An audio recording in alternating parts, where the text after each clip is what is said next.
નમસ્કાર દર્શક મિત્રો, મિરર ઓફ ધી વર્લ્ડ ન્યૂઝમાં આપ સૌનું હાર્દિક સ્વાગત છે।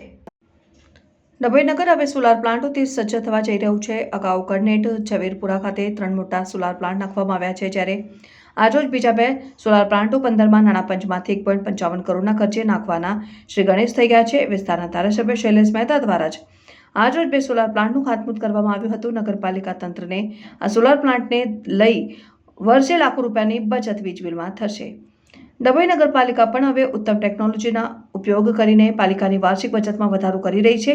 આજરોજ ડભોઈ નગરપાલિકા દ્વારા 15મા નાણાં પંચમાંથી 2 સોલાર પ્લાન્ટ માટે 1.55 કરોડના ખર્ચે કરીને 150 કિલોગ્રામના 2 સોલાર પ્લાન્ટોનું વિસ્તારના ધારાસભ્ય શૈલેષ મહેતાના હસ્તે ખાતમુહૂર્ત કરવામાં આવ્યું, જેમાં નગરપાલિકાના બિલ્ડિંગ ઉપર 49 લાખના ખર્ચે 50 કેજીનો સોલાર પ્લાન્ટ અને નગરપાલિકા શોપિંગ સેન્ટર પર 100 કેજીના સોલાર પ્લાન્ટના કામકાજના આજરોજથી શ્રી ગણેશ થયા છે।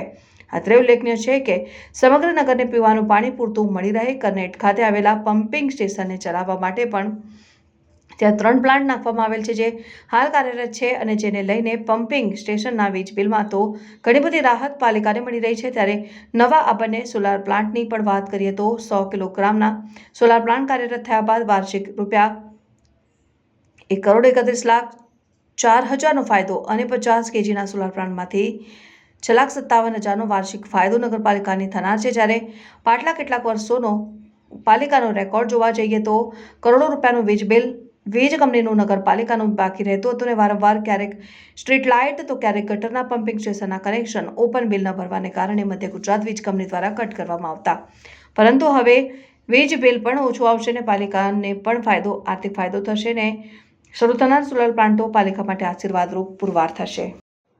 નગરપાલિકાના 15મા નાણાં પંચના બજેટમાંથી આજે સોલારની કામગીરી હાથ પર લેવામાં આવી છે।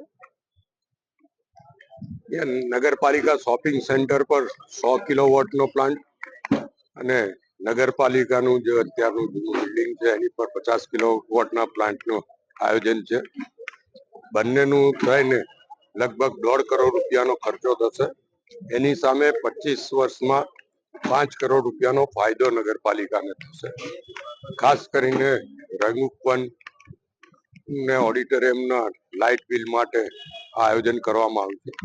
ભવિષ્યમાં નગરપાલિકાની વિવિધ બિલ્ડિંગો પર પણ સોલર પ્લાન્ટો કરીને ઓછામાં ઓછું MGVCL નું બિલ ભરવું પડે નગરપાલિકાએ એવું આયોજન કરવામાં આવશે। એના માટે સરકાર તરફથી વિવિધ ગ્રાન્ટો પણ આપવામાં આવશે અને ડભોઈ ને જે દરબાવતી બનાવવાનું સપનું છે એમાં આ એક નવું પીછું ઉમેરાયું છે અને ભાજપનું સૂત્ર છે સૌનો સાથ સૌનો વિકાસ, અને એ ન્યાય સમગ્ર દરબાવતી નગરીનો વિકાસ થાય એના માટે પ્રયત્ન ચાલી રહ્યા છે।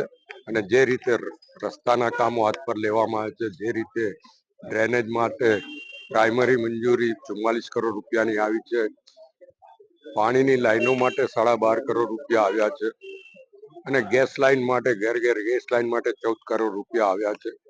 એ જ રીતે આ સોલારની કામગીરીનો પણ આરંભ કરવામાં આવ્યો છે। એટલે સર્વાંગી વિકાસ થાય એના માટેનું જે સપનું નગરજનોનું છે એ પૂર્ણ કરવા માટેનો ભારતીય જનતા પક્ષના સરકાર દ્વારા અને નગરપાલિકા દ્વારા પ્રયત્ન કરવામાં આવી રહ્યો છે। હું તમામ નગરજનોને અભિનંદન પાઠવું છું અને શુભેચ્છા પાઠવું છું।